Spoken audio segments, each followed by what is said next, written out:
Hi, music makers. Do you love songs, beats, your favorite music from a video game or a movie? Well, all of that amazing sound was created using something called a DAW. That's D-A-W, short for Digital Audio Workstation. A DAW is like a big, expensive recording studio all inside of your computer. So, what's inside a DAW? When DAWs first started, you needed a few things, and it encompassed all of this working together. A computer, an interface, that's where you plug in a microphone or a keyboard or an instrument. You needed some sort of music software to record and edit, and an input, like your microphone or a guitar. But now, we just call this software itself a DAW. If you've got a laptop, you don't really need a recording studio. Before DAWs, people recorded sound in some really creative ways. First, there was the phonograph, which used a needle to trace stained glass or blackened paper to produce vibrations. Then there was the gramophone and phonograph,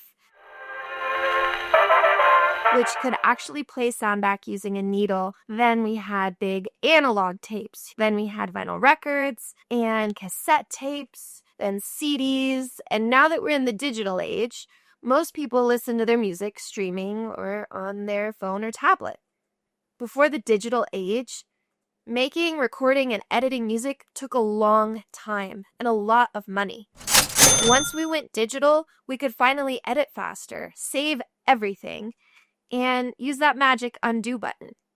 No more starting over if somebody hit the wrong note. Now, let's meet two music heroes. Thomas G. Stockham Jr., known as the father of digital recording, and Les Paul. In 1975, Stockham helped create the first digital audio workstation, the early ancestor of the DAWs that we use today. Les Paul is a guitar legend who invented multitracking, a way to record one part of the song at a time and layer it together. Before that, everybody had to record all at once, all in the same room. Tough. By 1957, Les Paul had finally got it right after 4 years and about $36,000. That is a lot of guitar strings. So, what is multitracking? It's like layering sounds one on top of another to make a full song. So imagine we start recording the drums first. Then we record the guitar. Then your voice. Then a synth. Each one is its own track. And by recording them separately in a DAW, you can adjust each one separately to make music to your ears. Most modern recording artists use dozens or hundreds of tracks on one song. And together, all of those make up the finished mix that you hear when you're listening to music. Over time, more and more DAWs were invented, each with their own unique tools and advantages or disadvantages. Pro Tools was invented in 1991. Then came Logic in 1993. That's where I make my music. Ableton and Reason were introduced in the early 2000s. When Pro Tools first came out, it cost $6,000 to buy, and it could only record 4 tracks.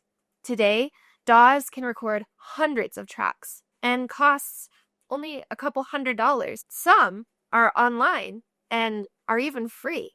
Now let's talk about MIDI, or MIDI. That's Musical Instrument Digital Interface, which is the way that computers and instruments talk. With MIDI, you can use a drum pad, a keyboard, or even draw on your screen and make notes on your computer. Your DAW will play virtual instruments like piano, synth, space sounds, guitar, you name it.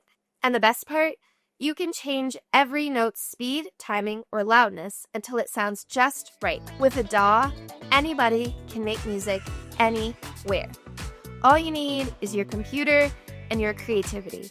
From pop stars to game designers, everybody uses DAWs in their own individual way. Thanks for watching, future music producers. Now, what are you waiting for? Go out there and make some sounds.